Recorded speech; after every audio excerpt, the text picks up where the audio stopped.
Okay, class, in this lesson we're going to take a look at solving higher power quadratic form problems. And what these problems are is something that looks like a quadratic equation. For example, like if this was x squared minus 13x plus 36 equals 0, it would look very familiar to us and this wouldn't be a new problem. But it's now to the fourth power, and then the middle one is half of whatever the first power was, which is actually a quadratic form. The form is down here at the bottom. If I was having x squared, the next one is to the first power, the last no exponent, which means that right here we see the 4, half of that is 2, and then the last one is none. This is quadratic form.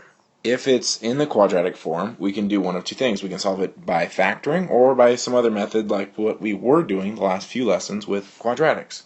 So let's take a look at how we could solve this problem. I'm going to try to solve it by factoring. If factoring didn't work, we would have to do quadratic formula, but this one actually does factor.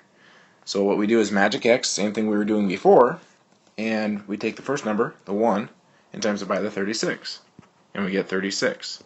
On top we get negative 13. Then you work to see your factors of 36 that add to be negative 13, and we get 9 and 4, and they both need to be negative in order to add to negative 13. Now previously, when we had magic x, we were doing it with an x squared problem. Now, what we were doing is we were taking the square and cutting it in half and dividing by x. Well, that's not what we have this time. This time, we have x to the fourth power. So we actually cut that in half to make it dividing by x squared. And if you have anything that can simplify here at this step, you would actually go ahead and simplify it. But we don't, so we write x squared minus 9 rather than x minus 9. And then x squared minus 4 equals 0. So you'll notice the difference now is that these are squareds instead of just regular x's. And that's because at this step it's half of whatever the original exponent was. Okay? From here, we need to set each one of these equal to 0. I get x squared minus 9 equals 0. And x squared minus 4 equals 0.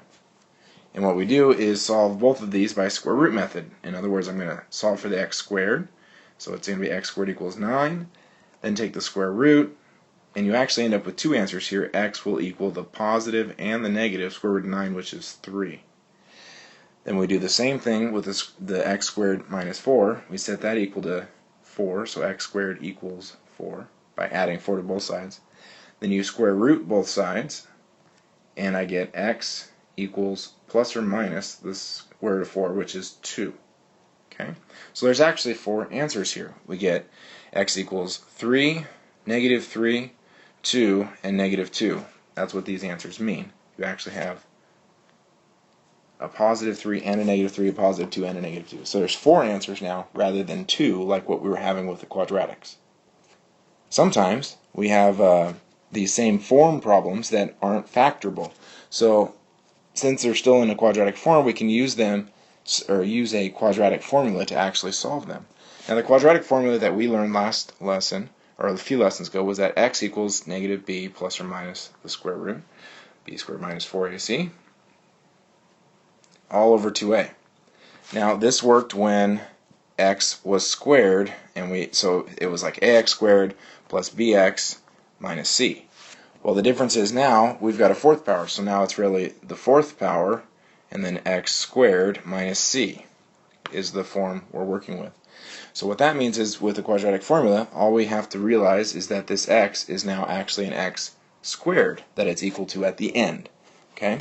So we're going to use quadratic formula just like we did before, ignoring the fact that this is to the fourth and that's to the second. We just need to use this as our a, and this will be our b eventually once I move it, and this will be our c. But like I said, I actually have to move it first, make it equal to 0. So I can rewrite this by moving the 6x squared, subtracting it, adding the 3, rewriting this to be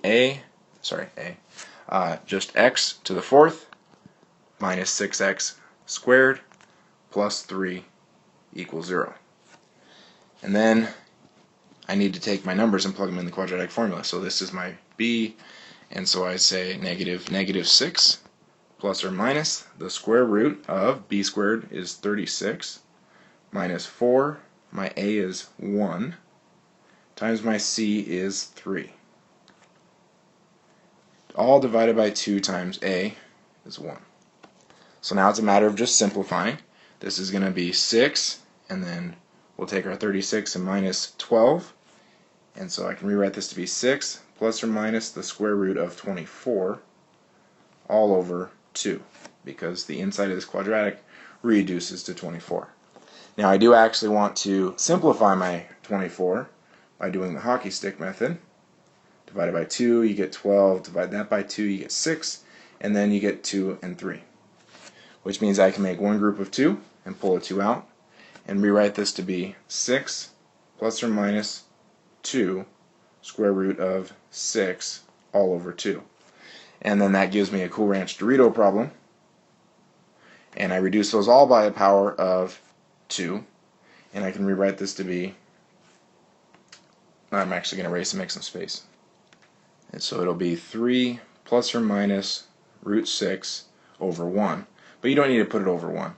Now, like I said before, this is actually equal to x squared rather than just x. But we're actually, in the end, looking for x.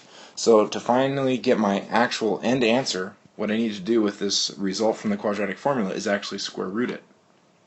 So your final answer is x equals plus or minus the square root of 3 plus or minus the square root of 6. And yes, your answer does actually have 2 square roots in it, but that's the best we can do with that. We can only figure out the actual decimal approximation using calculator, but this is the answer that will work for you in the lab.